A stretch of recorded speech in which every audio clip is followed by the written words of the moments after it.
नमस्कार श्रोता मित्रों, आइए आज सुनते हैं मालती जोशी जी का लिखा एक सुप्रसिद्ध उपन्यास राग विराग।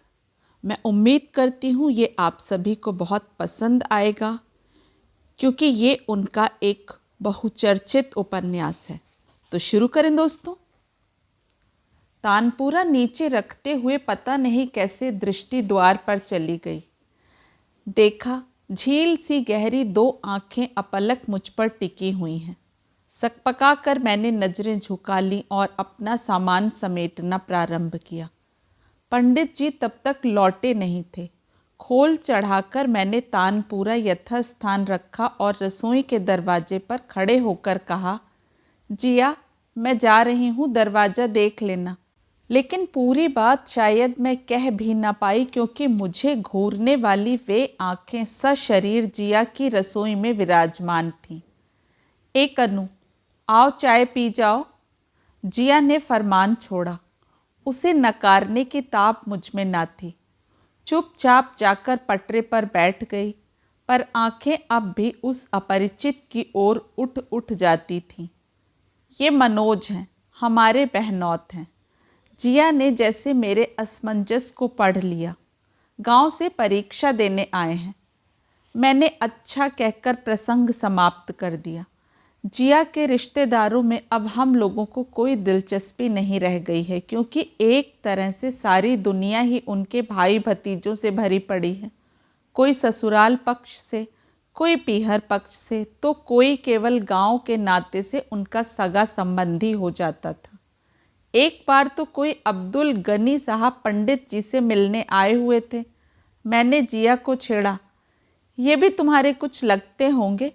सो का लगत नहीं है, हमारी जिठानी के राखी बंद भैया हैं। उनके गंवई रिश्तेदारों की फौज का एक और नमूना आज देख लिया था। उसे नज़रअंदाज करते हुए मैं एक ही घूंट में कप खाली कर गई, उसे धो कर रखा और कहा, अच्छा जिया, चलूँगी। दूसरे दिन स्कूल से बाहर निकली ही थी कि दरवाजे में ही मुठभेड़ हो गई। नमस्ते।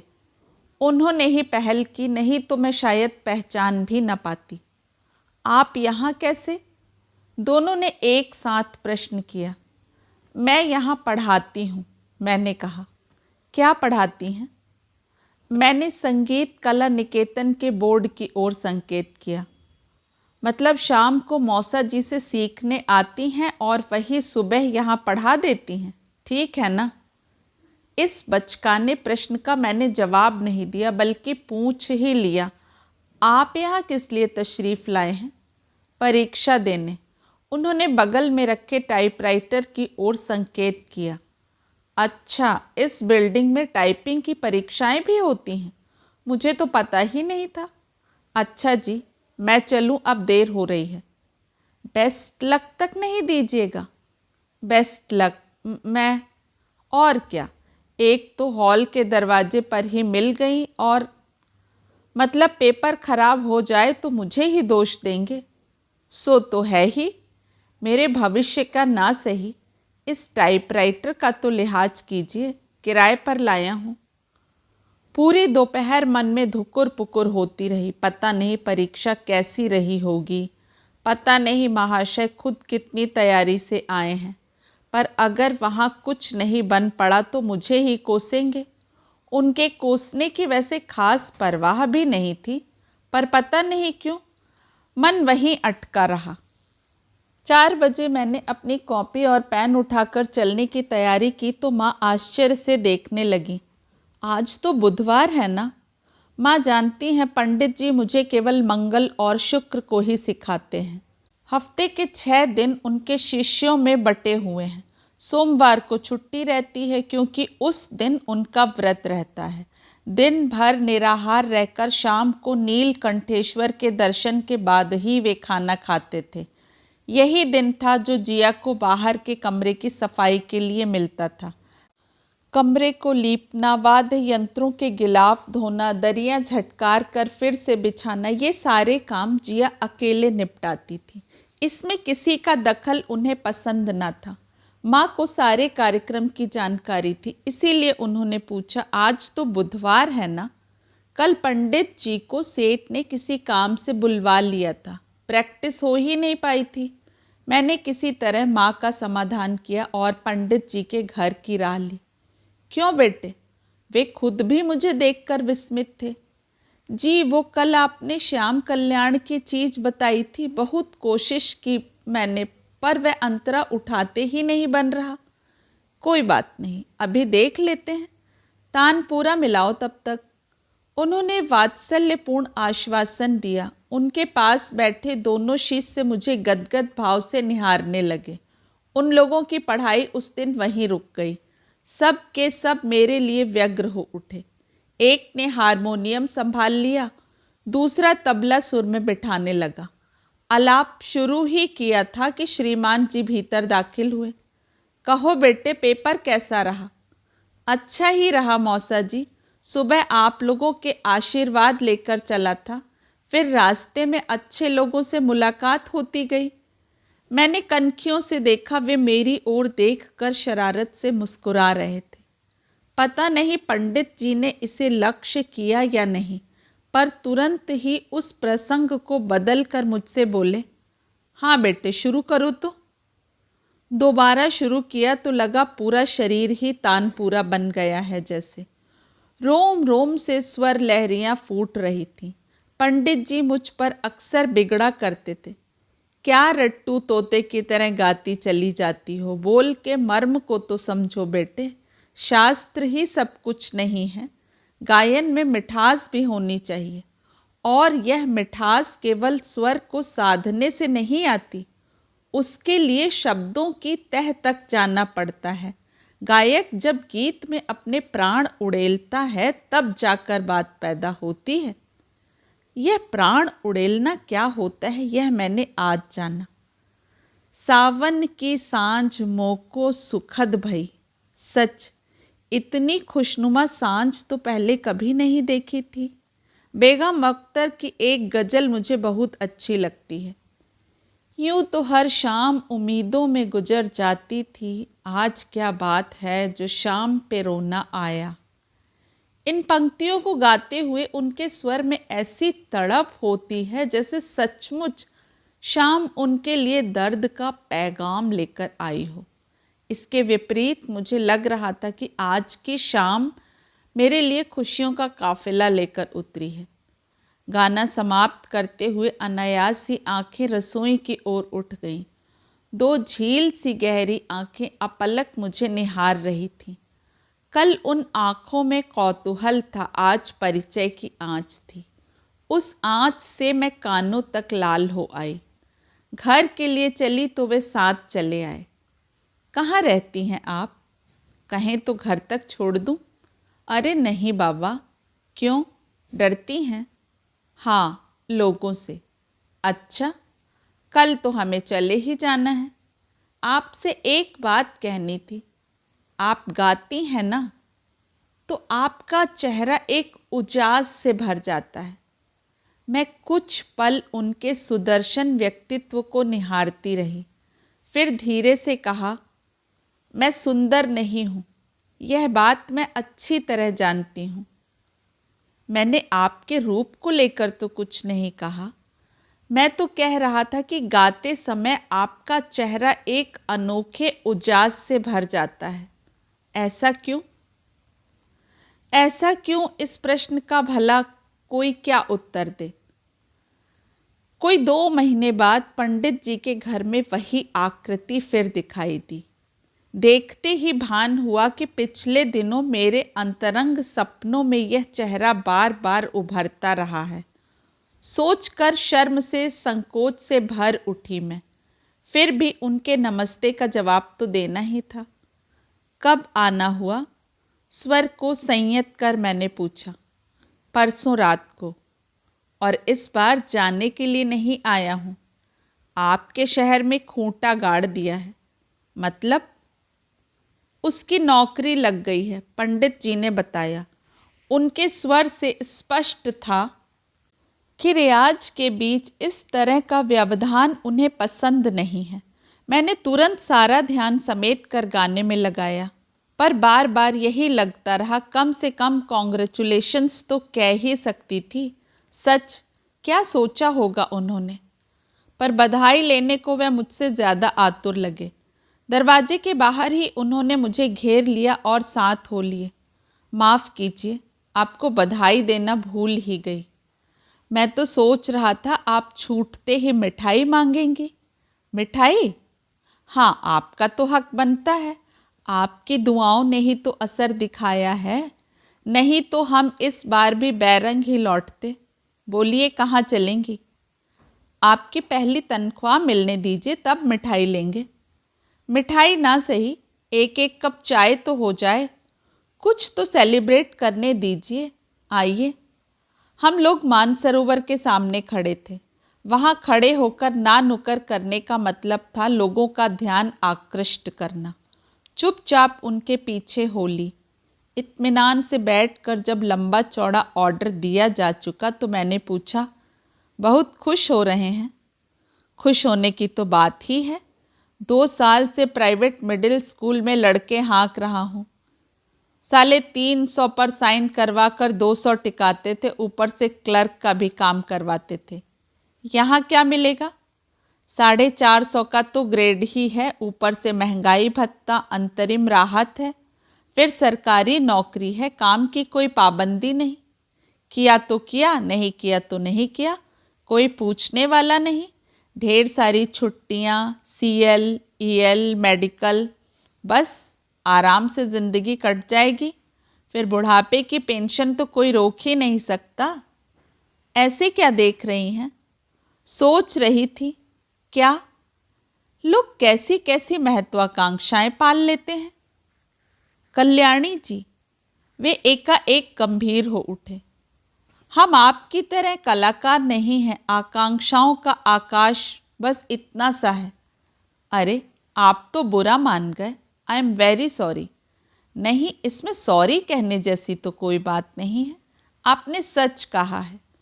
और अब अगर आप बुरा ना माने तो मैं भी कुछ सच बोलना चाहता हूँ। इस नौकरी से मैं खुश हूँ। इसका सबसे बड़ा कारण यह है कि यहाँ रह सकूँगा, आपसे रोज भेंट हो सकेगी। मैंने तड़प कर उनकी ओर देखा। इच्छा हुई कि चीख कर कहूँ कि इतना खुशनुमा झूठ मत बोलिए।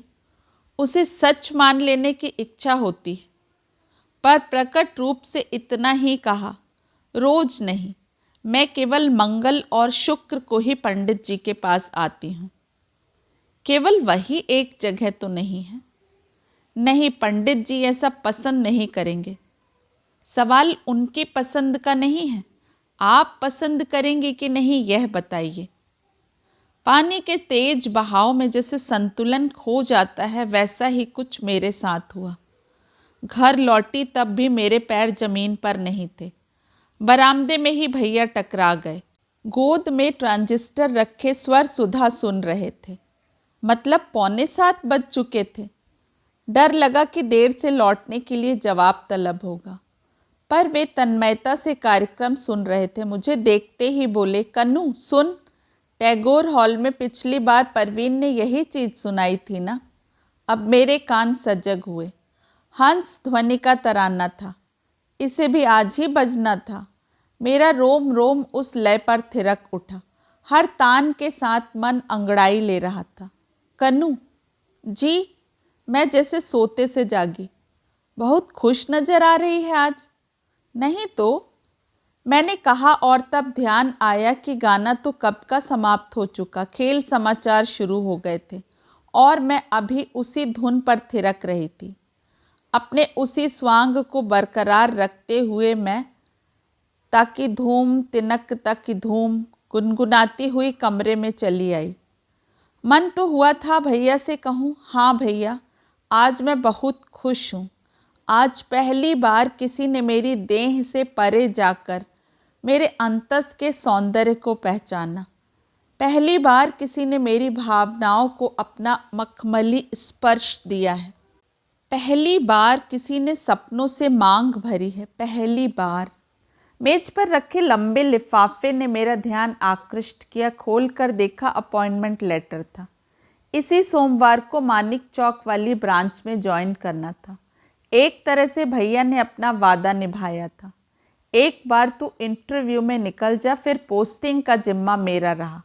तेरी संगीत साधना में कोई व्यवधान नहीं आएगा, उन्होंने कहा था। खुश होना चाहिए था मुझे। बैंक की नौकरी आजकल मिलती किसे है। पर इस सफलता से जुड़ा सारा प्रसंग याद करके मन कड़वा हो आया।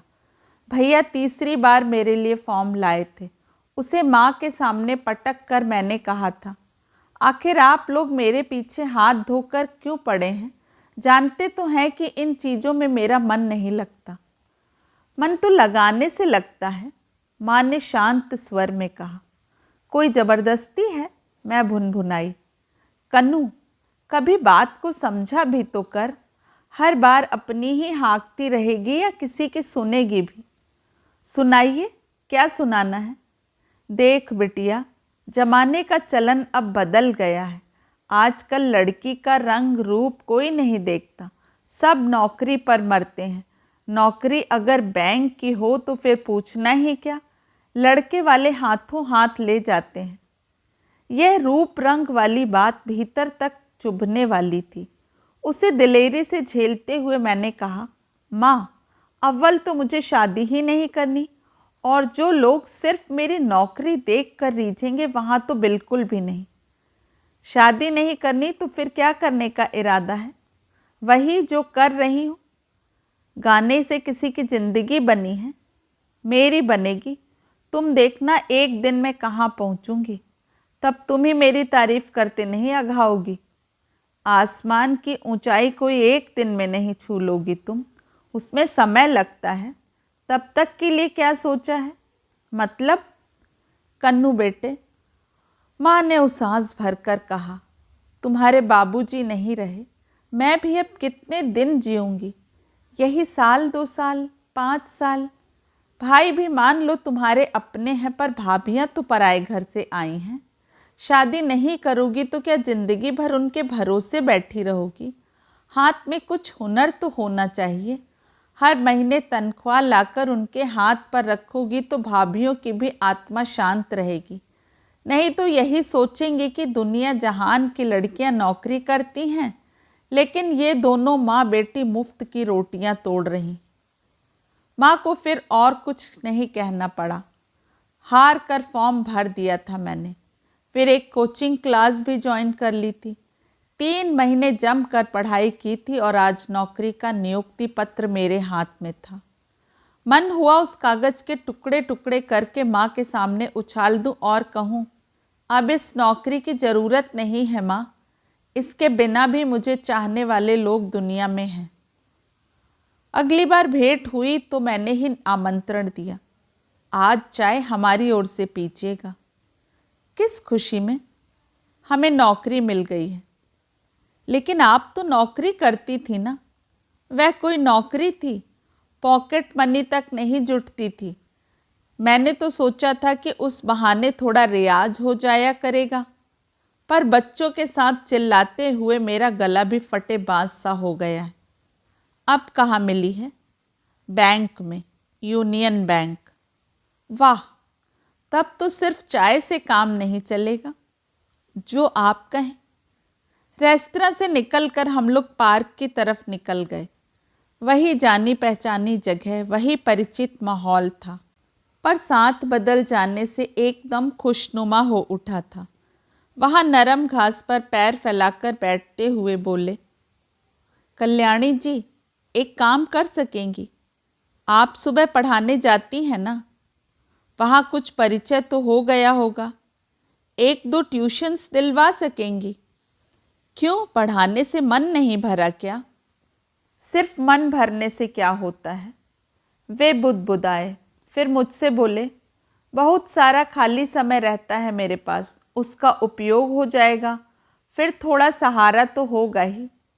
सहारे का तो मैं नहीं जानती, पर हाँ, खाली समय के उपयोग के बारे में सुझाव दे सकती हूँ। क्या?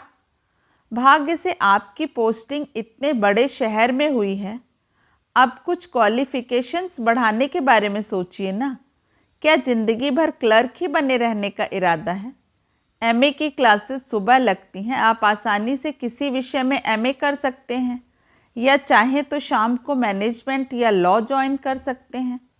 और आप तो बीएससी हैं ना, पॉलिटेक्निक में दाखिला क्यों नहीं ले लेते? मज़े से 3 साल में डिप्लोमा ले लेंगे। वे एकदम उदास हो गए।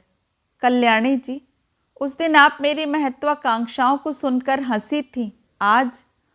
ओह, तो आप उस बात को भूले नहीं हैं? नहीं भूल सका। और मैं चाहता हूँ कि आप भी मेरी यह बात याद रखें कि महत्वाकांक्षाएं पालने के लिए भी सुविधा चाहिए। याद होगा आपको, उस दिन मैंने कहा था मेरी महत्वाकांक्षाओं का आकाश बस इतना सा ही है। जानती हैं क्यों? सपने देखने की उम्र में ही गृहस्थी का भार कंधों पर आ पड़ा है। सिर उठाकर चलने की आदत ही छूट गई है। मेरे पिता बहुत बड़े आदमी नहीं थे, पर उनके होने से एक सहारा था, निश्चिंतता थी। 4 साल पहले उनका देहांत हो गया। एक बहन की शादी वे करके गए हैं, पर कर्ज की किश्तें अभी बाकी हैं। दूसरी बहन भी अभी ब्याहने को है। माँ भी हैं। इतनी सारी जिम्मेदारियां लेकर आदमी ऊंची उड़ान कैसे भर सकता है? उसे ज़मीन पर ही घिसटना पड़ेगा। मैं करुणा से आप्लवित होकर उनकी गाथा सुन रही थी। कभी सोचा भी न था कि हंसमुख व्यक्ति अपने भीतर इतने तूफान समेटे होगा।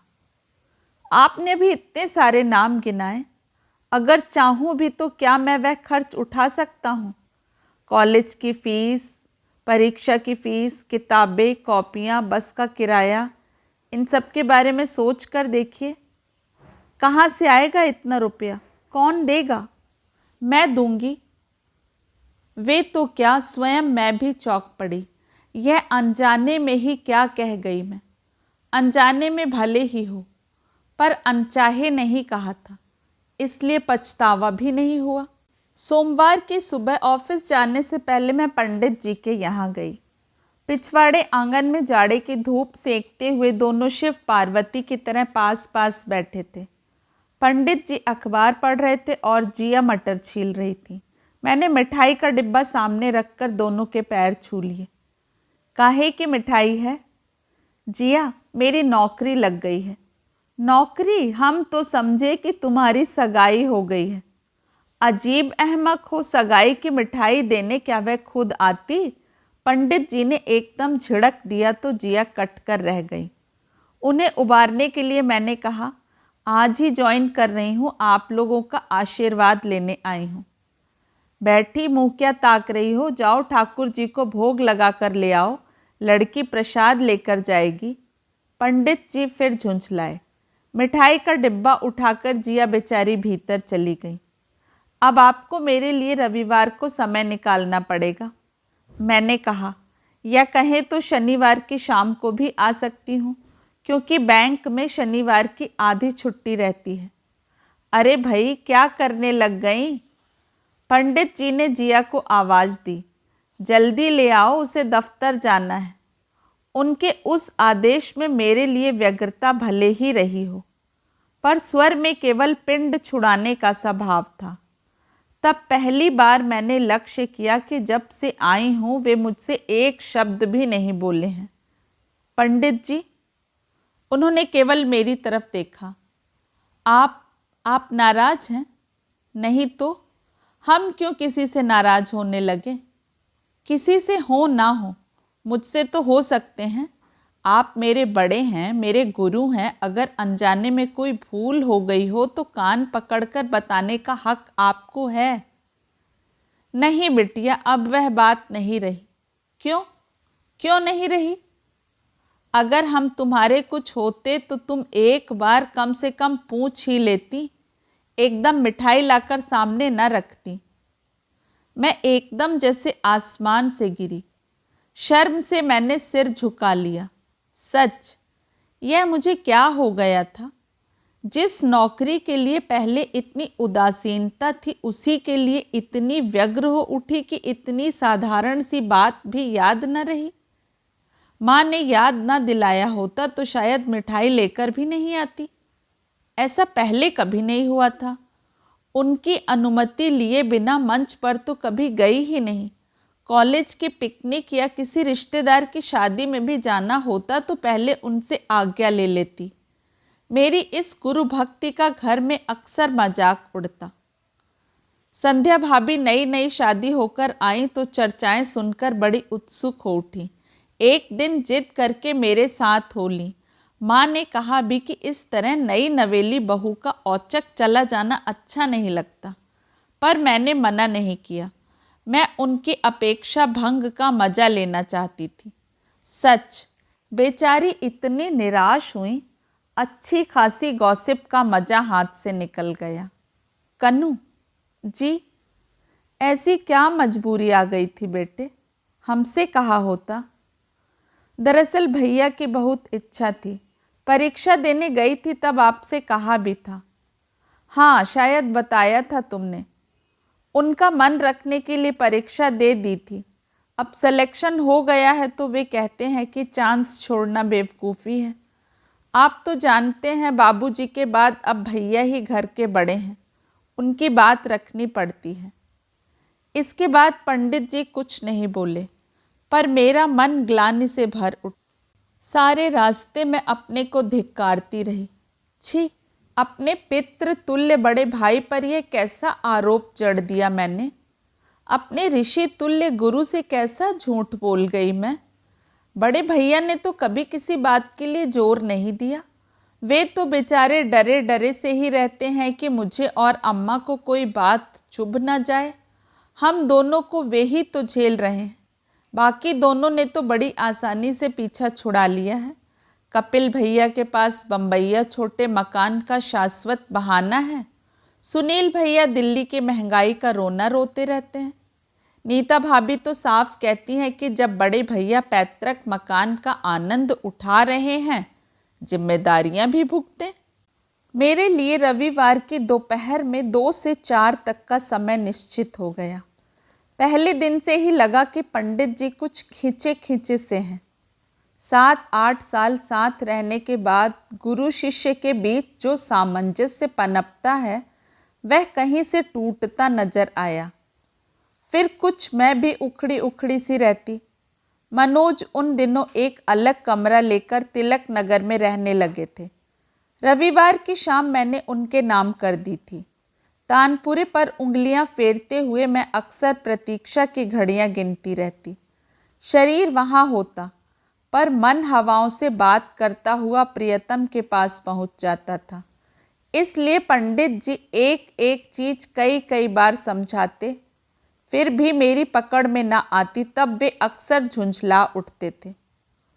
उस दिन माल कौंस का रियाज हो रहा था। आमिर खां साहब की बड़ी प्यारी सी बंदिश, जिनके मन राम बिराजे, मैं कहीं से लिख कर ले आई थी और उसे गले में बैठाने का प्रयास कर रही थी। पंडित जी बड़ी तन्मयता से मुझे उस शैली की बारीकियां, खूबियां समझा रहे थे, पर मेरा दिमाग उस समय नौसिखियों से भी गया गुजरा हो गया था। बार बार स्वर फिसल कर शुद्ध निषाद पर ही आ टिकता था। 2-3 बार पंडित जी ने टोका भी, बेटे यह चंद्र कौंस नहीं है, पर जैसे मैं पहली बार सारे गामा सीख रही थी। जब 3-4 बार इसी की पुनरावृत्ति होती रही तो उनकी भी सहनशीलता जवाब दे गई। बस करो, वे चीखे, तान पूरा रख दो और दफा हो जाओ। जब दिमाग ठिकाने रहा करे तभी आया करो, वरना मेरा समय खराब करने की जरूरत नहीं है। अपमान से मेरे आंसू निकल आए। पंडित जी की डांट पहली बार नहीं खाई थी, पर कनिष्ठ छात्रों के सामने वे हमेशा वरिष्ठ शिष्यों की गरिमा बनाए रखते थे। आज उन्हें इसका भी भान न रहा। मेरे पीछे अपनी बारी की प्रतीक्षा करती हुई गिरिजा और शोभा बैठी थी। उनकी तरफ देखने का मुझे साहस नहीं हुआ। वैसे ही सिर झुकाकर चली आई। अपने उस अपमान की बात मैंने किसी को नहीं बताई, मनोज को भी नहीं। उस शाम मैं बुझी बुझी सी रही तो वे मुझसे कुरेद कर पूछते रहे, पर मैंने कुछ नहीं बताया। बताती भी तो वे शायद समझते नहीं। अगले रविवार को जब 2:30 बजे तक लेटी हुई मैं उपन्यास पढ़ती रही तो माँ ने टोका, आज जाना नहीं है ना? क्यों? माँ के इस प्रश्न पर इतने दिनों का बंधा अवसाद शब्दों में फूट पड़ा। माँ चुपचाप सुनती रही, फिर मेरे चुप होते ही बोली, इसका मतलब है कि अब तुम बहुत बड़ी हो गई हो, तुम्हें डांटने का भी अब किसी को अधिकार नहीं रहा। मैं हैरत से उनका मुंह ताकती रह गई। देख कन्नू, मैं अनपढ़ सही पर इतना जानती हूँ कि विद्या गुरु के चरणों में बैठकर ही पाई जाती है। तू अगर उनसे ही अभिमान करने लगेगी तो इतने दिन का सीखा हुआ भी मिट्टी हो जाएगा।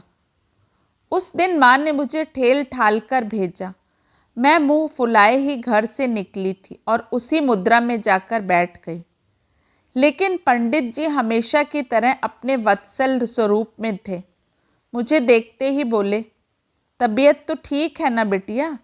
चेहरा इतना उतरा हुआ क्यों है? कुछ नहीं, चल कर आई हूं ना इसलिए। उन्होंने जिया को आवाज़ देकर मेरे लिए शरबत बनाने को कहा। फिर मेरे संकोच को अनदेखा करते हुए बोले, मैं पहले ही जानता था कि ऐसा होगा।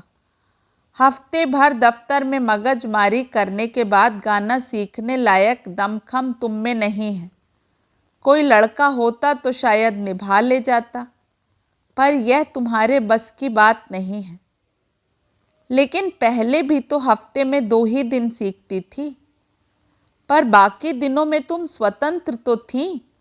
तुम्हारा मन कहीं भटकता तो नहीं था, तुम्हारी शक्ति कहीं और तो खर्च नहीं होती थी। यह तो साधना की डगर है बेटा, शक्ति भी चाहिए और लगन भी। इस तरह 2 नावों पर पैर रखकर चलोगी तो बड़ी मुश्किल होगी, तुम्हारे लिए भी और मेरे लिए भी। बहुत आशाएं लगाई थी तुमसे। वे उसास भरकर बोले, तुम्हारे पिताजी से मांग लिया था मैंने। उन्हें वचन दिया था कि बिटिया को एक दिन संगीत शिरोमणि बनाकर रहूंगा, पर अब लगता है कि मेरा वह कौल कभी पूरा होगा भी कि नहीं। उनके स्वर में घोर हताशा थी, जैसे 8-10 साल की तपस्या पर किसी ने पानी फेर दिया हो। 8-10 साल पहले वाली वह बात याद हो आई। बाबूजी रिटायर हो गए थे और हम सब अपना सामान समेटकर भैया के पास आ गए थे। शहर के स्कूल का एक हौवा सा मन में था, पर बहुत जल्दी ही मैंने अपना सिक्का जमा लिया। लड़कियां मेरे कपड़ों का मजाक बनाती, मेरी भाषा की नकल उतारती, पर एक तुरुप चाल मेरे पास भी थी, मेरी आवाज़। 2 महीने में ही मैंने कई फैन जुटा लिए थे। स्कूल के वार्षिकोत्सव में पहली बार मंच पर जाने का अवसर मिला। सुगम संगीत की प्रतियोगिता थी।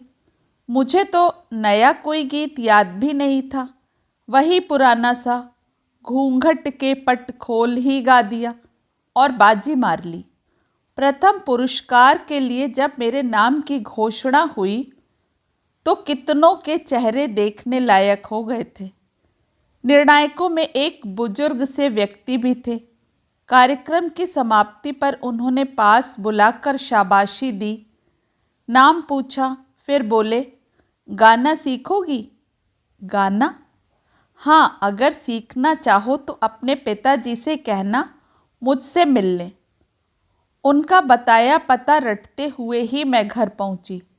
रात भर खुशी के मारे नींद नहीं आई।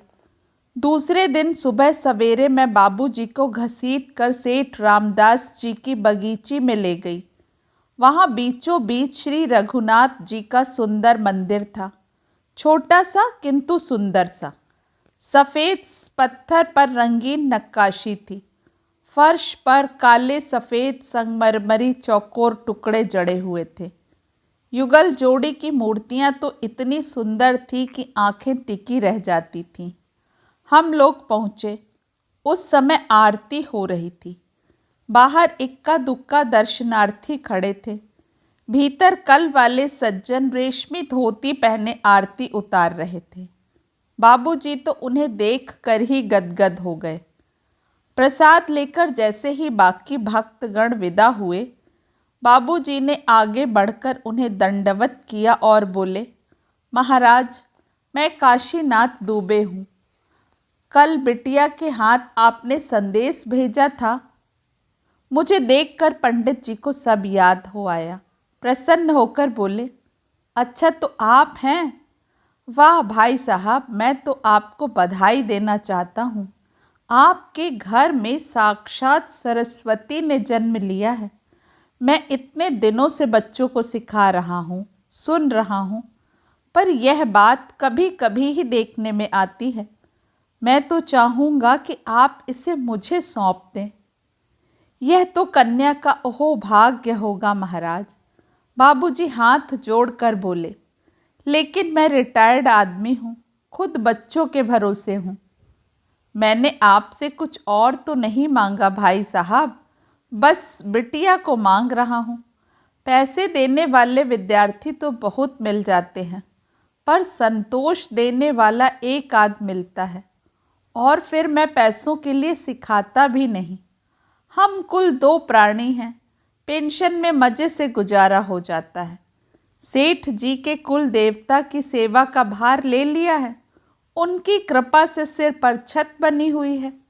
अब तो बस यही इच्छा है कि जो कुछ अपने गुरु से पाया है वह शक्ति भर औरों को देकर जाऊं।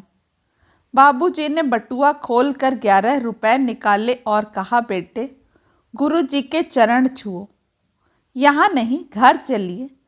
कहते हुए वे हमें पिछवाड़े ले गए। साफ सुथरे लिपे पुते 2 कमरे थे। बाहर वाले कमरों में तबलों की 4-5 जोड़ियाँ, 4-5 तानपुरे और 2 हारमोनियम रखे हुए थे। बीच वाली दीवार के पास एक बड़ी सी चौकी थी, उस पर किसी साधु महात्मा की तस्वीर रखी हुई थी।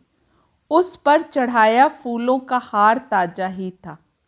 वातावरण में अगरबत्ती की सुगंध व्याप्त थी। भीतर की ओर मुंह करके उन्होंने 2 कप चाय लाने का आदेश दिया और फिर मुझसे बोले, पहले इन्हें प्रणाम करो बिटिया, ये गुरु महाराज हैं। गुरु महाराज को प्रणाम करने के बाद मैंने उन्हें प्रणाम किया। कुछ श्लोक सा गुनगुना कर उन्होंने आशीर्वाद दिया, जो मेरी समझ में नहीं आया। तब तक भीतर से चाय आ गई। ये तुम्हारी गुरु माता है बिटिया, पंडित जी ने बताया। बाबूजी का इशारा पाकर मैंने उनके भी पैर छू लिए। का नाम है बिन्नू तुम्हारो? खूब आगे तक सिर ढके हुए ही उस महिला ने पूछा।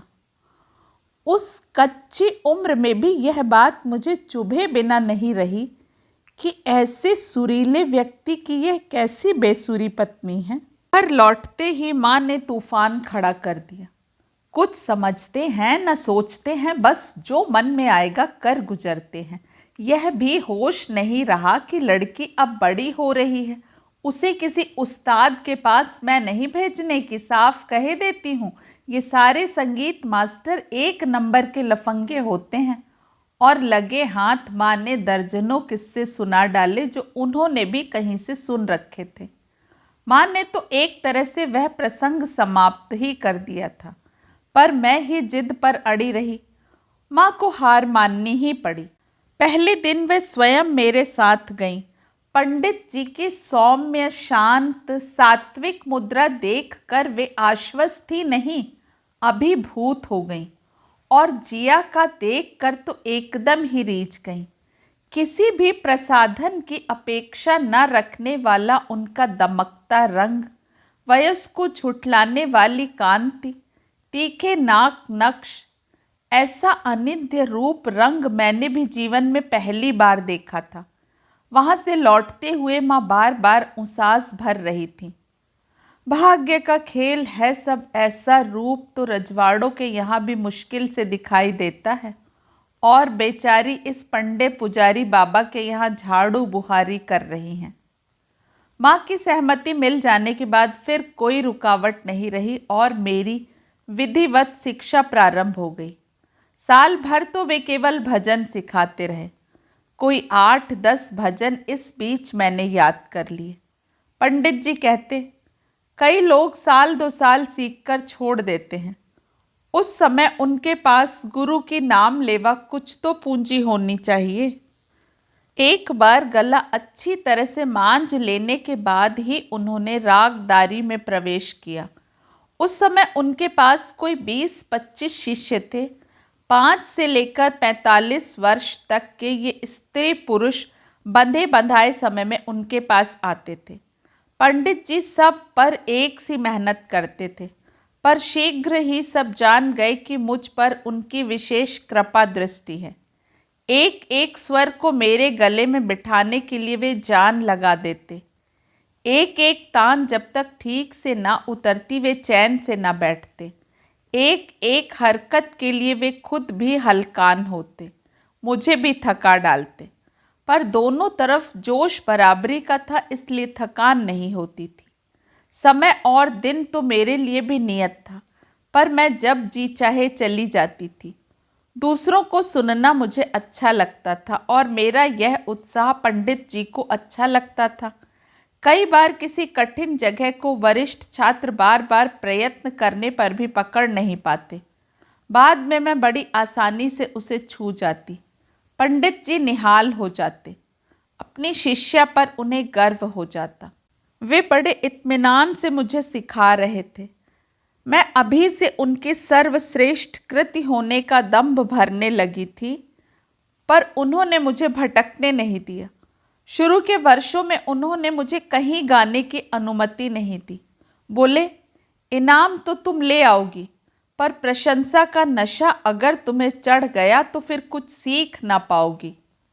उन्होंने मुझे रेडियो पर जाने नहीं दिया। दुनिया भर के औंगे पौंगे वहाँ परीक्षक बनकर आते हैं।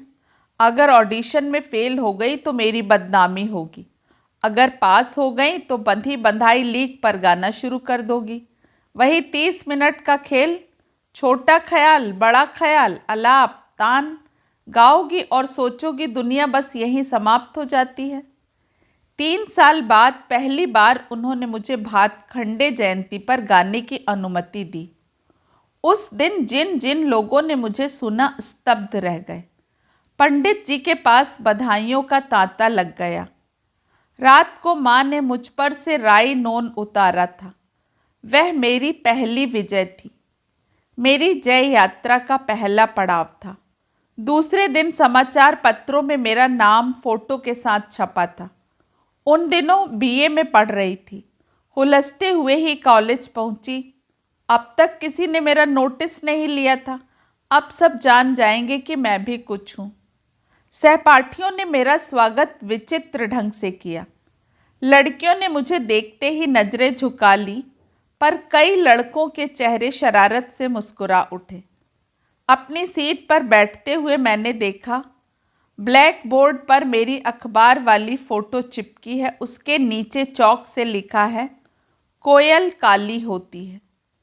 इतनी दारुण अवमानना जीवन में पहली बार सही थी। सारा दिन मैं सिर ऊपर न उठा सकी।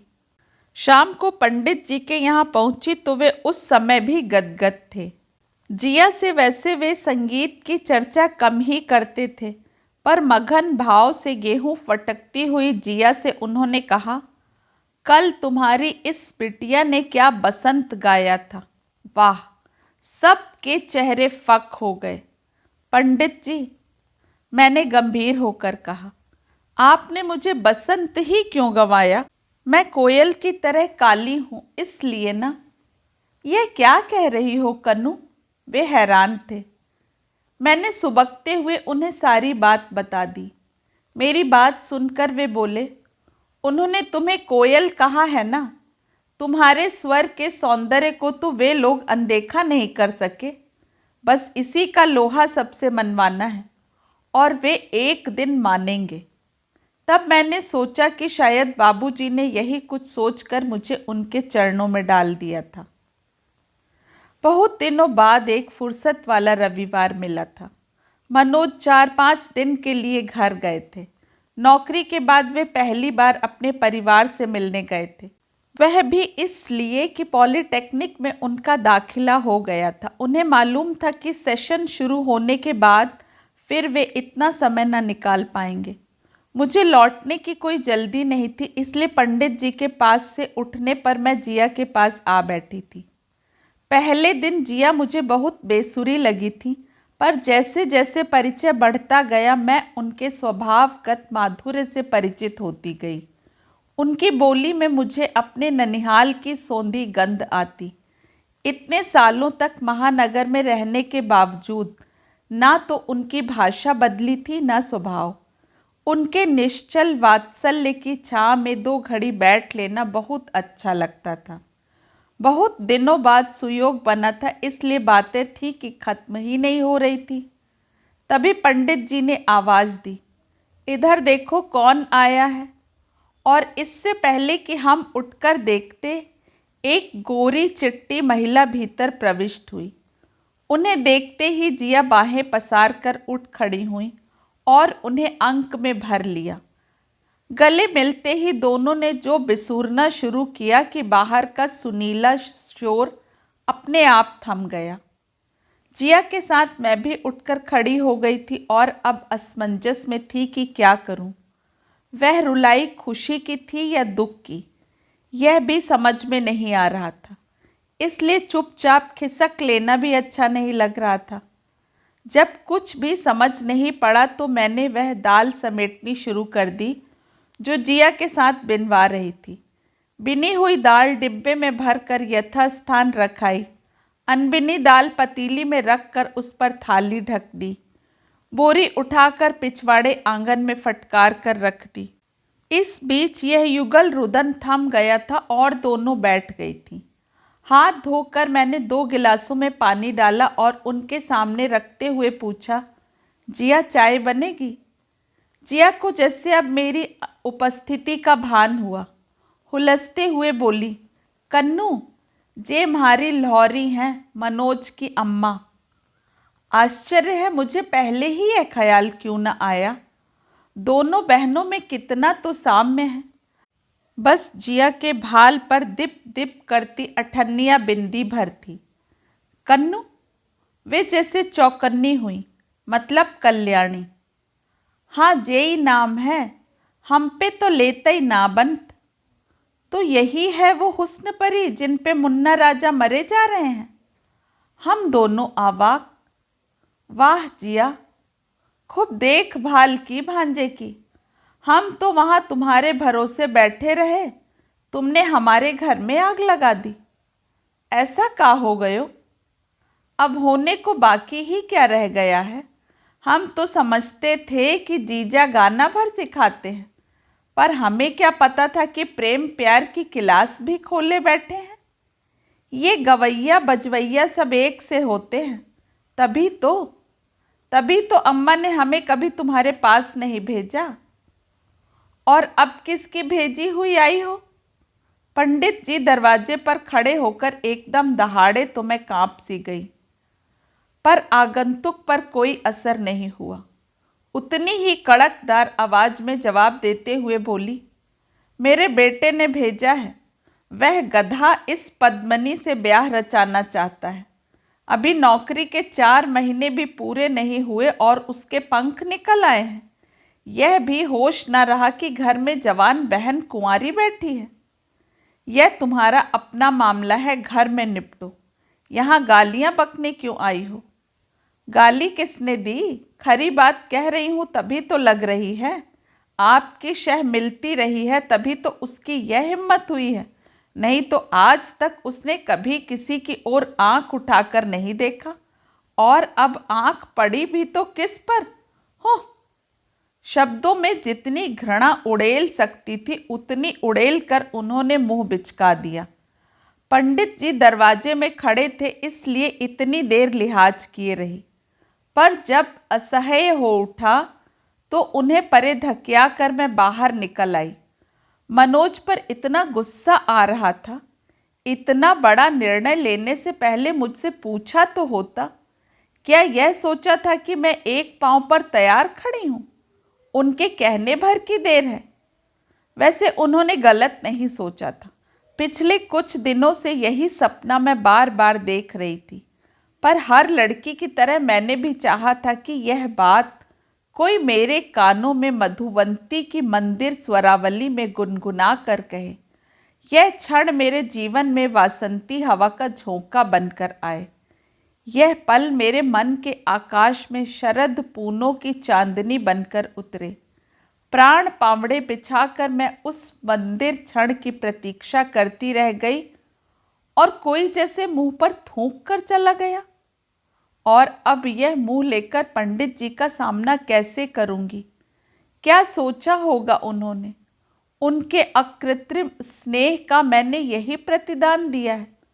उस अजात शत्रु को मेरे कारण आज क्या क्या ना सुनना पड़ा। रविवार की शाम अपने पूरे यौवन पर थी। सड़क पर वाहनों का रेला सा बह रहा था।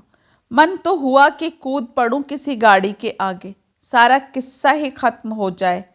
पर एक और बेवकूफ़ी करके मैं अपने ऋषि तुल्य गुरु को और संताप देना नहीं चाहती थी।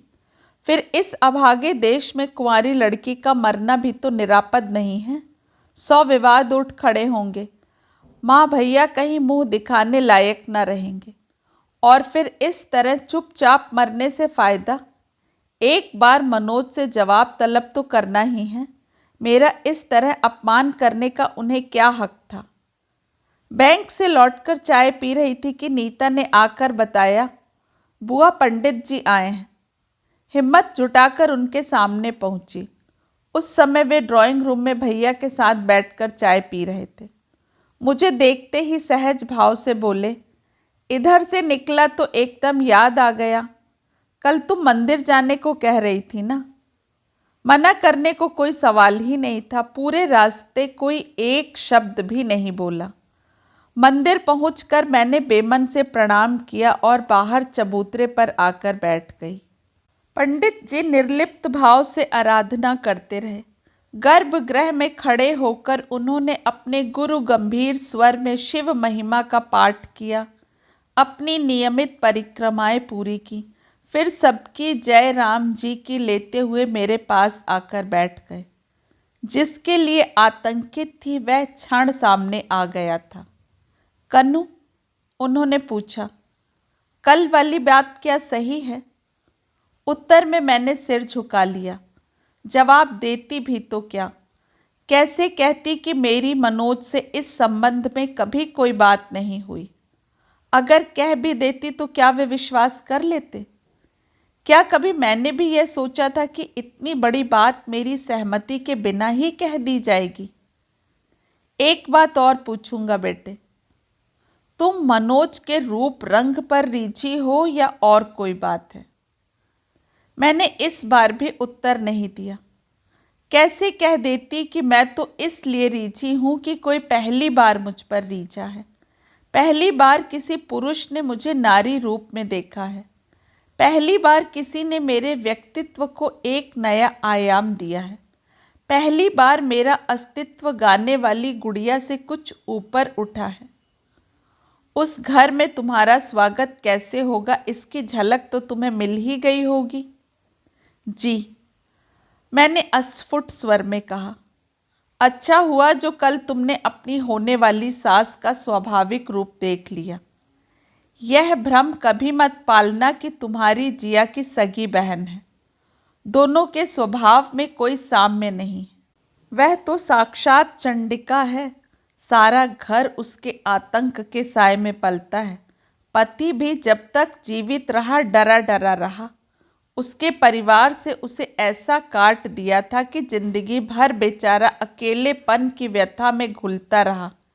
बड़ी बेटी की ससुराल वालों से ऐसी ही ठनी हुई है। बेचारी के लिए पीहर का रास्ता ही बंद हो गया। लेकिन आप यह सब मुझे क्यों सुना रहे हैं? मन अपने आप प्रश्न करने लगा था। तुम शायद सोच रही हो कि मैं यह सब क्यों सुना रहा हूं। उन्होंने जैसे मेरा मन पढ़कर कहा। मैं तो तुम्हें केवल आगाह करना चाहता हूं कि लड़का माँ के रौब में है। उसकी मर्जी के बिना वह कुछ नहीं करेगा। तुम दोनों की भावनाओं में कितनी गहराई है यह भी मैं नहीं जानता, पर यह जरूर कहूँगा कि मनोज कस्बे के कॉलेज का पढ़ा हुआ गंवई युवक है। ऐसे लड़कों के लिए लड़कियां एक अजूबा होती हैं। उनसे हंसना बोलना तो दूर, वे आंख उठाकर देख भी नहीं पाते। उसके घर के वातावरण के संबंध में बता ही चुका हूँ। पहली बार उसने यहाँ आकर खुली हवा में सांस ली है। संयोग समझ लो कि इसी समय तुमसे परिचय हो गया। मैं अपनी कोई राय तुम पर थोपना नहीं चाहता, लेकिन कोई भी निर्णायक कदम उठाने से पहले तुम्हें आगाह जरूर करना चाहता हूँ। यह मेरा कर्तव्य है। मनोज छुट्टी से लौटे तो इतने उदास और बुझे बुझे से थे कि सारा गुस्सा पानी हो गया। पंडित जी की बात याद हो आई। सचमुच बेचारे आतंक के साए में जीते रहे हैं, तभी तो माँ की बमबारी को सिर झुकाकर झेल गए होंगे। मुझे तो आश्चर्य है, अपने मन की बात कहने का साहस कहाँ से जुटाया होगा इन्होंने। शायद यह मेरी संगत का प्रभाव हो। इसके बाद हिम्मत जवाब दे गई होगी, तभी तो ऐसे लुटे पिटे से लौटे हैं। अपने ही बच्चों के व्यक्तित्व को इतना कुंद बना देने में उस औरत को ना जाने क्या सुख मिला होगा। पंडित जी ने ठीक कहा था।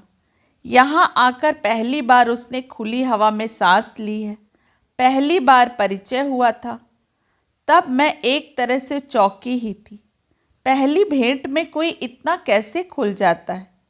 पर अब समझ में आ रहा है कि जिन्हें घर में मुंह खोलने का अवसर नहीं मिलता, वे बाहर ऐसे ही चहकते रहते हैं। उनके घर के माहौल से मुझे यूँ कुछ लेना देना नहीं था, पर इस समय तो मेरी अपनी खुशी, अपनी जिंदगी दांव पर लगी हुई थी। मैंने समझ लिया था कि वह व्यक्ति इतना दब्बू है कि अपने सुख दुख की बात भी स्वतंत्र होकर सोच नहीं सकता। यदि मेरा सुख दुख भी इनके साथ नत्थी है, तो इसके लिए भी मुझे ही सोचना पड़ेगा। और मैंने एक बारगी सोच लिया। मेरे इस आकस्मिक निर्णय से भाई लोग चौंक पड़े। अपनी इकलौती बहन के लिए उन्होंने इससे बेहतर घर वर की कामना की थी, पर विरोध किसी ने नहीं किया। माँ तो दामाद का रूप देखकर सारी हताशा भूल गई। मनोज के परिवार में एक अम्मा जी भर थी, जिनकी स्वीकृति की आशा थी ही नहीं, और रिश्तेदारों से तो पहले से ही ठनी हुई थी। एक बार अपना निश्चय मनोज के गले उतारने के बाद सारा काम आसान हो गया। पंडित जी बहुत प्रसन्न नहीं लगे, पर उन्होंने अपनी अप्रसन्नता भी जाहिर नहीं की, बल्कि बारात उन्हीं के घर में चढ़ी। ससुराल की देहरी पर मेरा परछन जिया नहीं किया। इस बात को लेकर दोनों बहनों में सदा के लिए गांठ पड़ गई।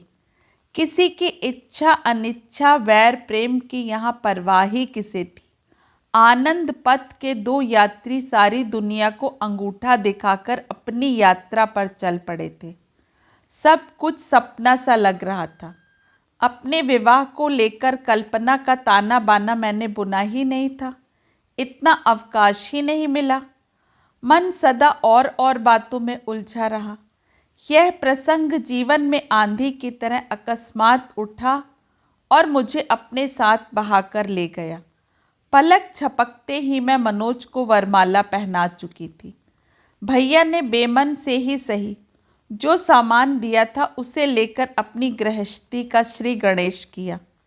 विवाह बहुत प्रसन्न वातावरण में नहीं हुआ था, पर उससे हमारे उत्साह में कोई अंतर नहीं आया। समय पंख लगाकर उड़ चला था।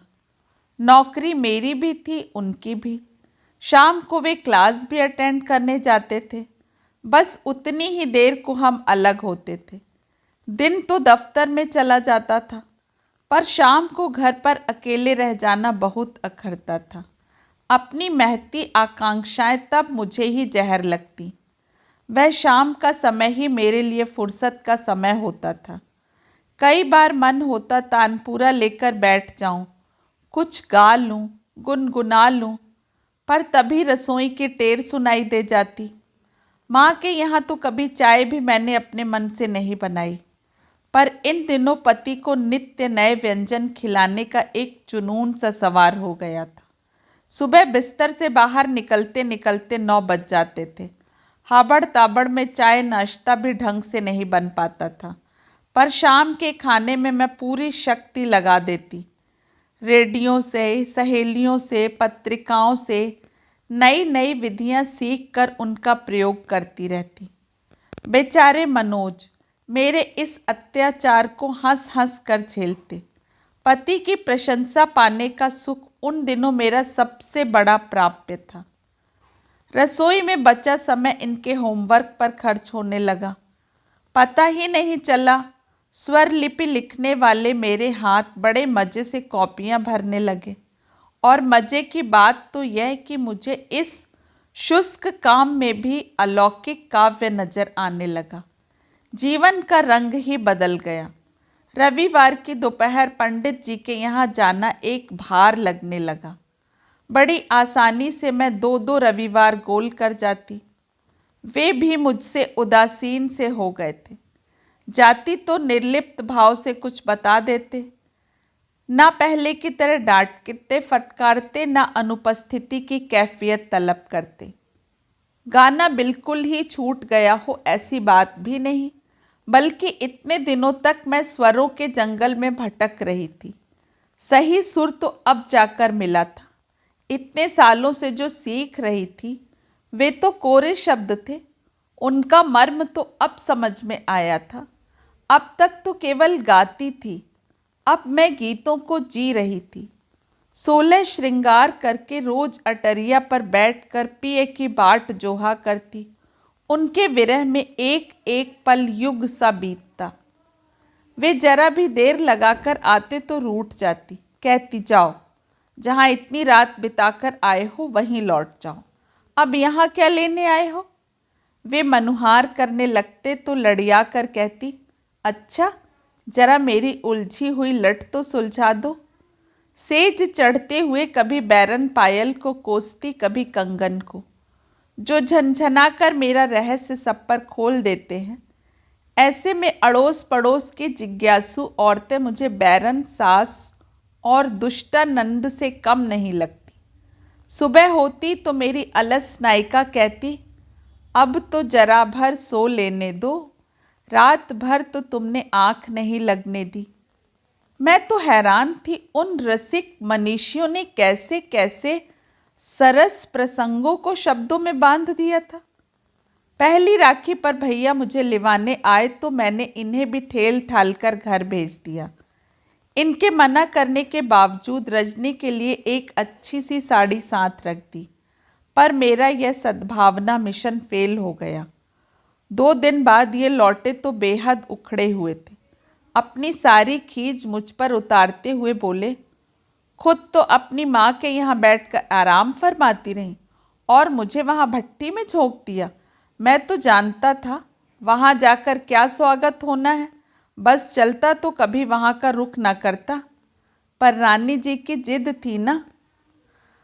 5 महीने में पहली बार वे मुझसे इतने तिक्त स्वर में बोले थे। मैं समझ गई कि इस व्यक्ति का प्यार जितना आक्रामक है, गुस्सा भी उतना ही भयानक है। फिर मैंने दिवाली पर कुछ नहीं कहा। 4-5 दिन की और छुट्टी लेकर हम लोग बम्बई चले गए। शादी के बाद पहली बार बाहर निकले थे। रोज की आपाधापी से ऊब कर मन तरोताजा हो गया।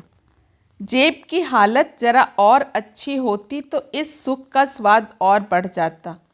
फिर भी हमने इस नई आज़ादी का भरपूर आनंद लिया, पर घूमने का सारा मज़ा घर लौटते ही किरकिरा हो गया। अम्मा जी की एक बम मार्का चिट्ठी हमारी प्रतीक्षा कर रही थी। पिछले अनुभव से ये इतने बिफर गए थे कि इस बार त्योहार पर न खुद गए न रुपए भेजे। अम्मा जी का झल्लाना स्वाभाविक था, पर दुख इस बात का हुआ कि बेटे की लापरवाही का दोष वधू के सिर मढ़ दिया गया था। चलो हम जाकर उन्हें मना लाएं, मैंने कहा। नहीं, तुम वहाँ नहीं जाओगी, वे गुर्राए। तो तुम अकेले ही हो आओ। नहीं, मैं भी नहीं जाऊँगा। क्यों?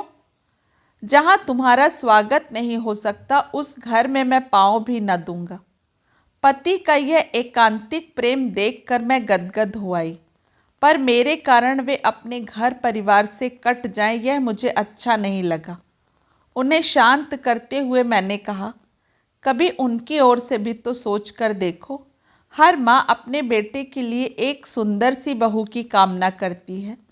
अम्मा जी ने भी की होगी, इसलिए उनका निराश होना स्वाभाविक है। हमें उनकी भावनाओं को समझने का यत्न करना चाहिए। तो क्या करने को कहती हो? वे चीखे। हम लोग जाकर उन्हें लिवा लाएं। मैं अपनी सेवा से उन्हें प्रसन्न कर लूँगी। वैसे भी अब उन दोनों के वहाँ रहने में कोई तुक नहीं है। रजनी की पढ़ाई यहाँ भी हो सकती है, बल्कि और अच्छी तरह हो सकती है। तुम सोचती हो तुम्हारे बुलाने से ही वे आएंगी? क्यों नहीं आएंगी? शादी तक में तो आई नहीं। मिन्नतें कर कर के हार गया मैं। तो क्या हम वही गांठ मन में लेकर बैठे रहें? देखो मनोज, कुछ हमें भी भूलना होगा। उनका मान यदि तोड़ना है तो पहले हमें कुछ झुकना होगा। फिर देखना कैसे चुटकी में सब काम होते हैं। क्योंकि मैं जानती हूँ अपना बेटा बहू कोई हमेशा के लिए नहीं छोड़ देता।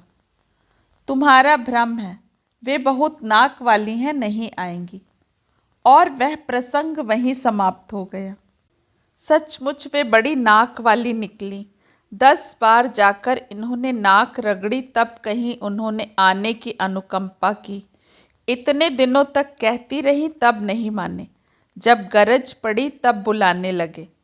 इसलिए उन्होंने आते ही सबको नाको चने चबवा दिए। आते ही उन्होंने अड़ोस पड़ोस में ऐलान कर दिया, मेम साहब को तो दफ्तर जाना होता है। हमारे मुन्ने राजा तो बेचारे अभी तक स्कूल कॉलेज के चक्कर में पड़े हुए हैं। फिर घर को कौन संभाले, राजकुमारी की देखभाल कौन करे, इसीलिए 2-2 दाइयाँ बुलवाई गई हैं। रूखा सूखा खाकर कोने में पड़ी रहेंगी। दरअसल राजकुमारी जरा जल्दी ही आ गई थी। अभी हमारे पास बच्चे का कोई प्रावधान नहीं था। पर जब डॉक्टर ने यह खुशखबरी सुनाई तो उस ईश्वरीय सौगात को लौटाने का मन भी नहीं हुआ। प्रसूति के लिए मैं माँ के यहाँ चली गई थी। 3 महीने की पूजा को लेकर ही घर लौटी। इसी बीच रोटी पानी की समस्या को लेकर यहाँ अम्मा जी को ले आए थे। बोले, रोटी पानी का तो बहाना है, खाना तो मैं होटल में भी खा सकता, पर सोचा कि कल को तुम बैंक जाने लगोगी, तब भी तो घर में कोई चाहिए। सिर्फ नौकरों के भरोसे तो बच्ची को दिन भर छोड़ा नहीं जा सकता। जब तक माँ के यहाँ रही, ये रोज शाम को मुझे देख जाते, पर अम्मा जी एक बार भी नहीं आई। माँ अक्सर कहती, कैसी कटकरेजिन है तेरी सास, क्या एक बार भी उसका पोती देखने का मन नहीं होता? माँ तो मेरे ससुराल जाने की कल्पना मात्र से व्याकुल हो जाती। अगर मनोज यह नई व्यवस्था ना करते तो मैं पूजा को माँ के हाथों ही सौंपती। 3 महीने बाद ज्वाइन करके मैंने फिर छुट्टी बढ़ा ली। वह एक दिन भी मुझ पर भारी पड़ गया था। दिन भर मन घर में ही लगा रहा। उधर पूजा ने भी रो रो कर सारा मोहल्ला जुटा लिया था। सारा हाल देख सुनकर मनोज मुझे छुट्टी समाप्त होने से पहले ही घर ले आए, ताकि बच्ची नए लोगों से परिचित हो सके, नए वातावरण की अभ्यस्त हो सके। बहुत जोरदार स्वागत की तो मैंने आशा भी नहीं की थी, पर अपने ही घर में चोरों की तरह घुसना पड़ेगा यह भी नहीं सोचा था। रजनी पड़ोस में सहेली के पास बैठी थी। उसने देखकर भी अनदेखा कर दिया। अम्मा जी रसोई में व्यस्त थीं। कुंडी खोलकर दोबारा वहीं लौट गई। उनके पांव छूकर मैंने पूजा को उनके चरणों में डाल दिया, पर आशीर्वाद देना तो दूर रहा, उन्होंने आंख उठाकर देखा भी नहीं। अपमान का घूंट पीकर रह गई मैं। अनायास ही जिया की याद हो आई। रिक्शा रुकते ही कैसे हुलस कर दौड़ी आई थी, फिर मुझे दरवाजे पर खड़ा करके वैसे ही भागी भागी भीतर गई थी। राई नोन उतारने के बाद ही मुझे भीतर प्रवेश मिल सका था। पूजा को उन्होंने लपक कर गोद में उठा लिया था और उसके कुनमुनाने की परवाह ना करते हुए देर तक दुलराती रही थी। पोती के उत्साह में उस दिन पंडित जी ने सारे शिष्यों को छुट्टी दे दी थी। जिया ने खीर पूड़ी बनाई थी, मोहल्ले में बताशे बांटे थे। चलते समय रघुनाथ जी का प्रसाद का ढेर सारा सामान साथ दे दिया था। मुझ पर तो अम्मा जी की अवकृपा सदा से थी, पर सोचा था कि बच्ची को देखकर उनका मन पिघल जाएगा। मेरी यह आशा एकदम व्यर्थ भी नहीं हुई। मुझसे वे वैसे ही कटी कटी सी रहीं, पर पूजा को अधिक समय तक अनदेखा न कर सकी।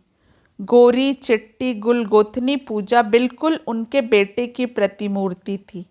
मैं जानबूझकर उसे लिटाकर इधर उधर काम में लग जाती। वे चुपके से आकर उसे उठा लेती, लाड़ करती। मेरी जरा भर आहट पाते ही उठकर चली जाती। 15 दिनों में ही वे इतनी मोहविष्ट हो गईं कि उन्हें फिर मेरा संकोच भी न रहा। वे दिन भर उसे चिपटाए रहती और मुझे सुनाकर रजनी से कहती, गनीमत है माँ पर नहीं गई, नहीं तो हाथ लगाने का भी मन नहीं होता। कई बार मन होता कि तड़ से कह दूं, लाख काली सही, कोख तो मेरी उजली है। आप ही की तरह गोरा चिट्टा बच्चा मैंने जना है, पर फूस के ढेर में चिंगारी डालने की हिम्मत नहीं पड़ती। अपने में शक्ति और साहस जुटाने के लिए जो छुट्टी मैंने बढ़ाई थी वह भी एक दिन समाप्त हो गई। शायद उसी दिन से मेरा यातना पर्व प्रारंभ हुआ था। अपनी लाडली को उन सहानुभूति शून्य हाथों में सौंपकर बाहर निकलते हुए मन बहुत रोया था। पता नहीं किस कुघड़ी में मैंने उसे छोड़ा था। वह मुझसे दूर होती चली गई। मेरा उसे लाड़ से दिया पूजा नाम भी अस्वीकृत कर दिया गया। अब वह श्वेता थी, मैदे की लोई सी, कच्चे दूध की सी। उसकी चिकनी शुभ्र कांति ही उसे यह नाम दे गई थी। विवशता ही कुछ ऐसी थी कि मुझे मन मारकर काम पर जाना पड़ता था, नहीं तो मैं कब से नौकरी छोड़ छाड़ कर घर बैठ जाती और 4 सामान्य औरतों की तरह बच्चे पालती। पर नौकरी तो अब मेरी नियति बन गई थी। घर में एक नए प्राणी के आते ही खर्च बढ़ गया था।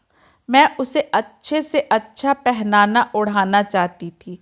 उसके रख रखाव में, खाने पीने में किसी तरह की कंजूसी मुझे स्वीकार नहीं थी। अम्मा जी और रजनी के आ जाने से घर भी छोटा पड़ रहा था।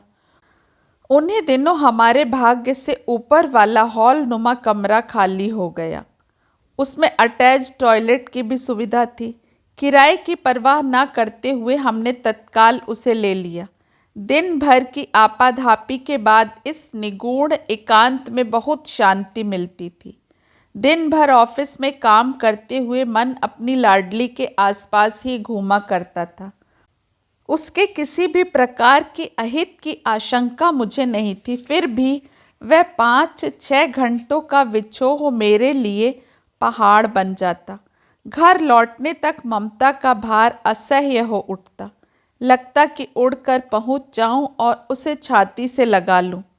पर घर पहुंचते ही पता लगता कि अम्मा या रजनी उसे लेकर पड़ोस में निकल गई हैं। मैं मन मसोस कर रह जाती। ये मुझसे 5-10 मिनट आगे पीछे ही घर लौटते। उन्हें दूर से आता देखकर ही अम्मा जी घर पहुंच जाती।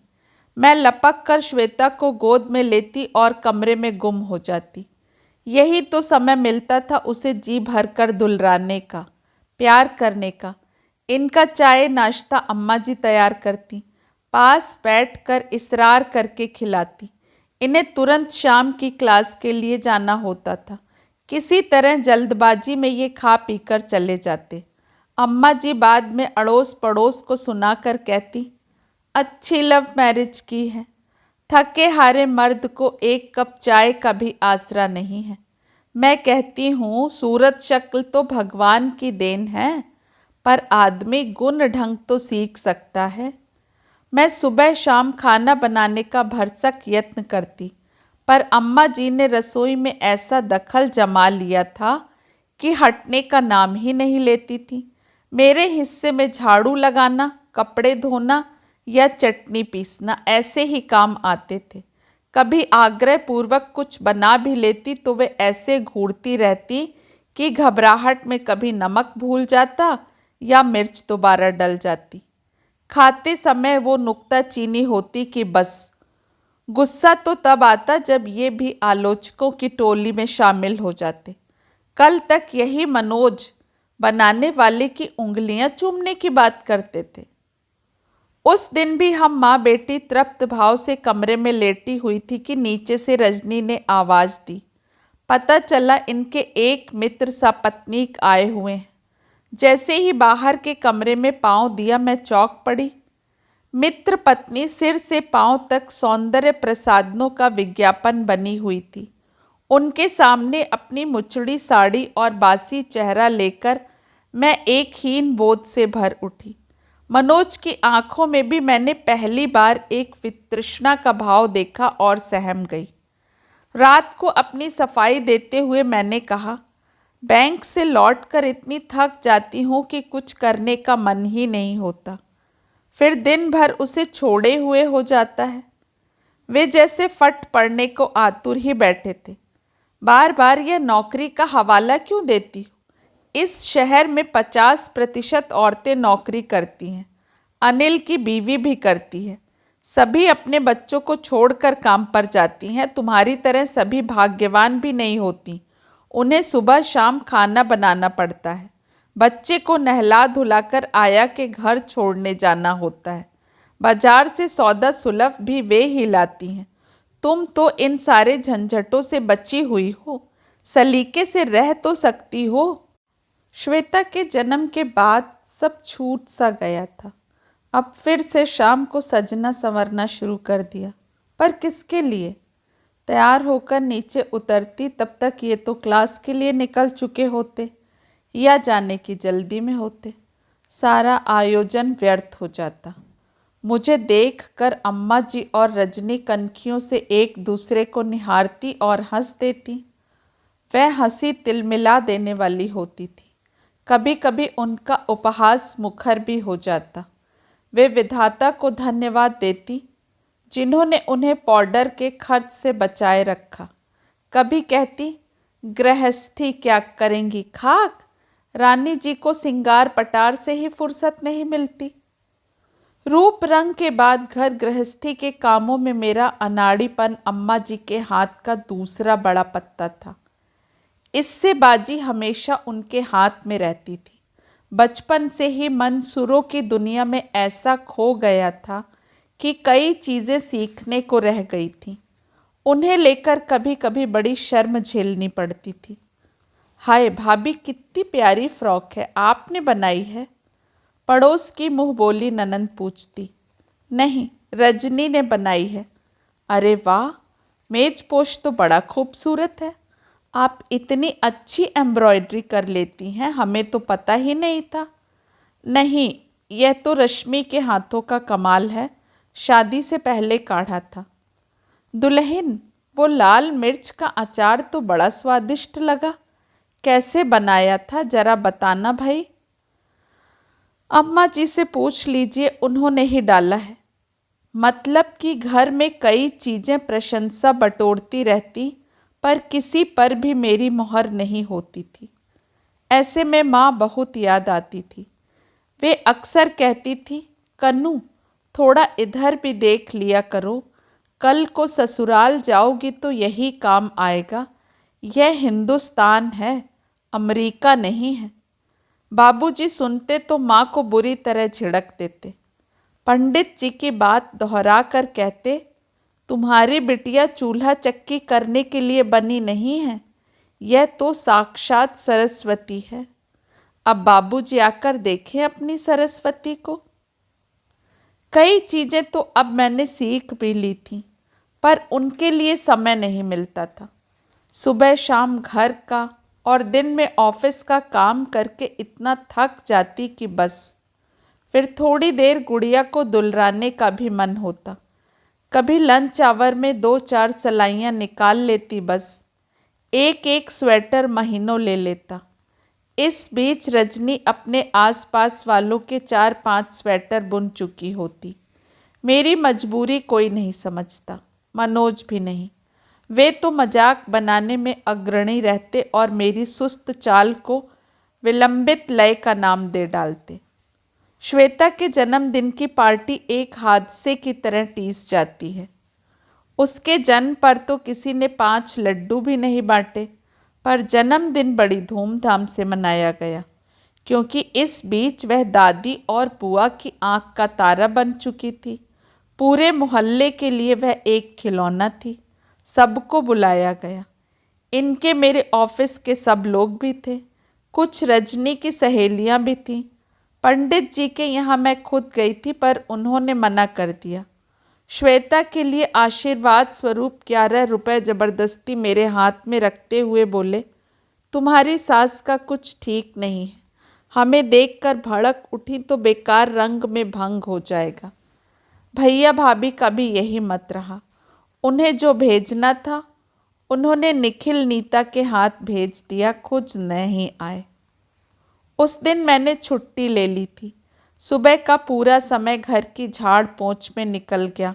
उसके बाद मोहल्ले भर से प्लेटें, चम्मच, गिलास इकट्ठे कर लाई। उन्हें धो पोंछ कर करीने से रखा। बाहर वाले कमरे को झंडियों और गुब्बारों से सजाने में इनका हाथ बटाया। इसके अतिरिक्त 5 किलो गाजरों को कद्दूकस किया। दही बड़े के लिए दाल पीसी, छोलों का मसाला बनाया, बड़ों के लिए दही तैयार किया। दूसरे छोटे मोटे काम इस बीच निकलते ही रहे। सांस लेने की भी मेरे पास समय नहीं था। आतिथियों का पहला जत्था आ पहुंचा, तब कहीं जाकर मैंने कपड़े बदले। श्वेता को रज्जो ने तैयार कर दिया था। सफ़ेद झालरदार फ्रॉक में वह परी सी लग रही थी। केक काटने के बाद सबके इसरार पर मैंने मेरे घर आई एक नन्ही परी गाया तो मेरे आंसू निकल आए।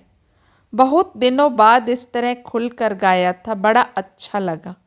सुनने वालों को भी शायद पसंद आया होगा, क्योंकि वंस मोर की आवाज़ से कमरा गूंज गया। 1-2 हल्के फुल्के गीत और सुनाने पड़े। अच्छा ही हुआ जो पंडित जी नहीं आए। गाने के बाद खाने का दौर शुरू हुआ। प्रशंसा के फिर झड़ी सी लग गई, पर इस बार सुर दूसरा था। दही बड़े कितने सॉफ्ट बने हैं ना। गाजर का हलवा तो मथुरा वाले को मात कर रहा है। छोले घर पर ही बनाए हैं या सरदार ही हट्टी के हैं? रमा इनके मित्र पत्नी से बोले, भाभी से जरा ट्रेड सीक्रेट पूछ लो, तुम्हारे बड़े अंदर से कड़े क्यों रह जाते हैं। जैसा कि स्वाभाविक था, रमा का चेहरा लाल हो आया था। मैंने उसकी झेप मिटाते हुए कहा, भाई हम भी आप ही की जाति के हैं, आप अम्मा जी से पूछिए, उन्होंने ही बनाए हैं। सब कुछ अम्मा ने ही बनाया है, रजनी ने सूचित किया। मुझे लगा पास बैठी अम्मा जी कहें कि अरे मेरे अकेले के बस की बात थी, ये बेचारी भी सुबह से लगी हुई है। पर वे एकदम बोल उठी, अरे अपनी भाभी से तो तुम बस गाना गवा लो, उनसे और कुछ नहीं होता। मुझे जैसे आग लग गई। अभी अभी जो मेरे गाने की प्रशंसा हुई थी, उसी के लिए यह उपालंब था। ये लोग जैसे मेरी इतनी सी अच्छाई भी बर्दाश्त नहीं कर सकते। किसी तरह मुझे दूसरों की नज़रों में उठता नहीं देख सकते। मुझे भी ताव आ गया। जहर बुझे स्वर में मैंने कहा, आप ये हरदम गाने का उल्हाना क्यों देती रहती हैं? इस घर में आकर तो मैं गुनगुनाना तक भूल गई हूँ। अरे तो मना किसने किया है? अटारी पर बैठकर सुबह शाम अलापा करो, रोटी पाने के लिए हम हैं तो। इस जुगलबंदी से सब सन्न रह गए। अच्छा खासा तमाशा हो गया, पर असली तमाशा तो रात में हुआ। मेहमानों के चले जाने के बाद इन्होंने वो बमबारी की कि बस दोनों माँ बेटी सिर झुकाए सुनती रहीं, जैसे मुंह में जबान ही ना हो। पर मैं इनकी हर ईंट का जवाब पत्थर से देती रही। पता नहीं कितने दिनों के संचित रोष को शब्द मिल गए थे। जिरह करके जब थक गए तो उपसंहार सा करते हुए बोले, 1 मिनट घर में शांति नहीं रहने दोगी? हर बात का जवाब देना जरूरी है। तब समझ में आया, यद्यपि बड़ी देर से आया, कि दोनों की दोनों बुत क्यों बनी हुई है। वे गृह स्वामी को जैसे जता देना चाहती थी कि दोनों बहुत सौम्य, शांत, सहनशील हैं। झगड़े की जड़ में तो बस यह तुम्हारी बहू। वे 3 साल कैसे बीते मेरा ईश्वर जानता है। घर मेरे लिए एक होटल सा हो गया था। अपने हिस्से का काम निपटा कर कमरे में पड़ी रहती थी। ये सुबह खाना खाकर निकल जाते तो रात गए ही लौटते। शिकायत करना भी चाहती तो इनके श्रांत क्लांत चेहरे को देखकर चुप लगा जाती। इनके इस तरह सारा सारा दिन बाहर रहने से मैं कितनी अकेली पड़ गई, इसका इन्हें कोई होश नहीं था। सास और ननद तो हमेशा से विरोधी खेमे में थी, पर इस बीच अपनी बच्ची भी अपनी नहीं रह गई थी। दादी का स्नेह बंध दिन पर दिन प्रगाढ़ होता जा रहा था। कई बार तो वे उसे रात में भी अपने पास सुला लेती। वैसे भी श्वेता जितनी देर मेरे पास होती डांट खाती रहती।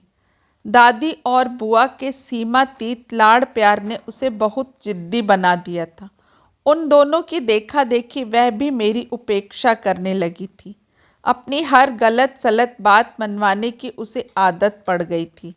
मैं जरा भी विरोध करती तो वह जमीन पर लौट जाती या दीवार पर सिर दे मारती। उसकी चीख पुकार सुनते ही अम्मा जी दौड़ी आती और अपनी लाडली की फरमाइश पूरी कर देती। उसे पुचकार कर चुप करा देती और गोद में उठाते हुए बुदबुदाती, माँ है कि डायन, बच्चे का इतना मन नहीं रख सकती। डायन शब्द को तो मैं किसी तरह पी जाती, पर जब श्वेता की दादी गोद में चढ़कर मम्मी गंदी है के नारों से घर भर देती तो कलेजा छलनी हो जाता। उस निपट एकाकीपन के बीच कभी कभी अपना तानपुरा याद आ जाता। कमरे की खिड़कियां दरवाजे बंद कर मैं उसे लेकर बैठ जाती, पर जैसे ही तारों पर उंगलियां फेरती लगता कि कई जोड़ी अदृश्य आंखें मुझ पर पहरा दे रही हैं, और आवाज़ गले में फंसकर रह जाती। पता नहीं कौन सी दुनिया में आ गई थी मैं, कि संगीत से नाता सा छूट गया था। गाना तो दूर, मेरी तो सुनने की आदत भी छूट सी गई थी। कभी कोई बहुत बड़ा कलाकार शहर में आता तो मैं अपना मोह न रोक पाती। उस दिन मैं बैंक से सीधे भैया के यहाँ चली जाती, ताकि रात लाने ले जाने की समस्या ना रहे। अम्मा जी के आ जाने से यह सुख भी जाता रहा। अब भी कई बार भैया का ऑफिस से फ़ोन आता है, कन्नू, रात को टैगोर हॉल में जसराज जी हैं या मानक भवन में अब्दुल हलीम आ रहे हैं। उस समय सिवा तरस कर रह जाने के मैं कुछ नहीं कर पाती। पहले बैंक में लोग पूछ लिया करते थे, अरे कल जितेंद्र अभिषेकी के कार्यक्रम में आप नहीं दिखी। अब कोई नहीं पूछता, जैसे सब जान गए हैं कि मेरे जीवन का वह अध्याय अब समाप्त हो गया है। दिन रात की इस ऊब को पीते पीते एक दिन मेरा भी धैर्य जवाब दे गया। खींचकर मैंने कहा, बाहर जाने पर शायद तुम्हें यह भी याद नहीं रहता कि तुम्हारी एक बीवी है, बच्ची है। तुम क्या सोचती हो, मैं बाहर मटर गश्ती करता हूँ? मैं क्या जानूँ कि क्या करते हो। भाड़ झोंकता हूँ, वे चिढ़ कर बोले, पर दूसरे ही क्षण अत्यंत गंभीर हो गए। कन्नू, मैं नौकरी छोड़ रहा हूँ। अनिल के जीजा जी एक फैक्ट्री डाल रहे हैं। उन्हें एक भरोसेमंद आदमी की ज़रूरत थी। अनिल ने मेरा नाम सुझा दिया। उसी की जुगाड़ में तो लगा रहा इतने दिन। अरे ऐसे क्या देख रही हो, अनिल भी छोड़ रहा है। उसकी तो 12 साल पुरानी सर्विस है, पर उसकी बीवी ने कुछ नहीं कहा। उल्टे हौसला, तुम्हारी पढ़ाई? उनकी बात काटकर मैंने पूछा, आखिरी सेमेस्टर ही तो है, कर लूँगा। उसी के बलबूते पर तो यह सुपरवाइजर का चांस मिला है। मेरा अपना केबिन होगा, टाइपिस्ट होगी, प्यून होगा। सरकारी नौकरी में यह सब जुड़ता? जरा सोचो, सब इंजीनियर बनकर जिंदगी भर देहातों की खाक छानता फिरूंगा, सो अलग। तुम लोग यहाँ अकेले परेशान होते रहोगे। इससे तो यह व्यवस्था क्या बुरी है। डिप्लोमा हो जाए तो 2 साल में एमबीए भी कर लूँगा, फिर तो असिस्टेंट मैनेजर की कुर्सी पक्की है। लेकिन नौकरी तो प्राइवेट ही हुई ना। अनिल के पिताजी, सॉरी जीजा जी, जिंदगी भर ऐसे ही कृपालु बने रहेंगे, इसकी क्या गारंटी है। बिल्कुल है। मेरा 25,000 फैक्ट्री में लगा हुआ है। जिस दिन नौकरी छोड़ूंगा पाई पाई लेकर ही हटूंगा। 25,000? आश्चर्य से मेरी आंखें फैल गईं। इतना रुपया तुम्हारे पास कहाँ से आया? वे एकदम खिसियाकर बोले, सॉरी कन्नू, तुम्हें बताना भूल गया। गांव की ज़मीन मैंने बेच दी है। ज़मीन का वह उतना सा टुकड़ा किसी मतलब का नहीं था। ना वहाँ का माहौल ही अब अच्छा रहा।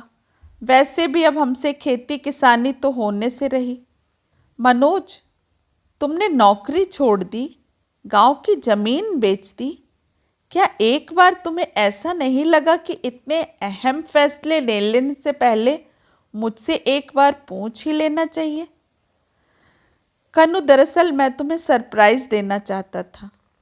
क्या मेरा कोई हक नहीं बनता मनोज? सच कहूँ कन्नू, मुझे तुम्हारे हक का ख्याल कभी आया ही नहीं।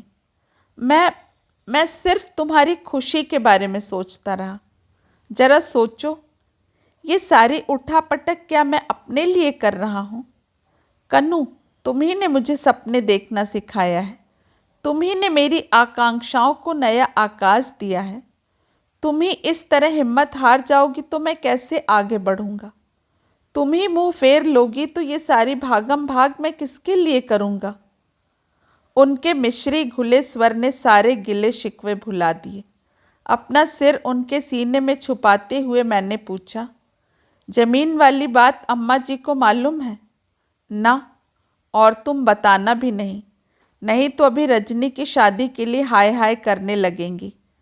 जानता हूँ अम्मा सुनेंगी तो आसमान से पर उठा लेंगी, पर फिलहाल मैंने उस विषय में सोचना ही छोड़ दिया है।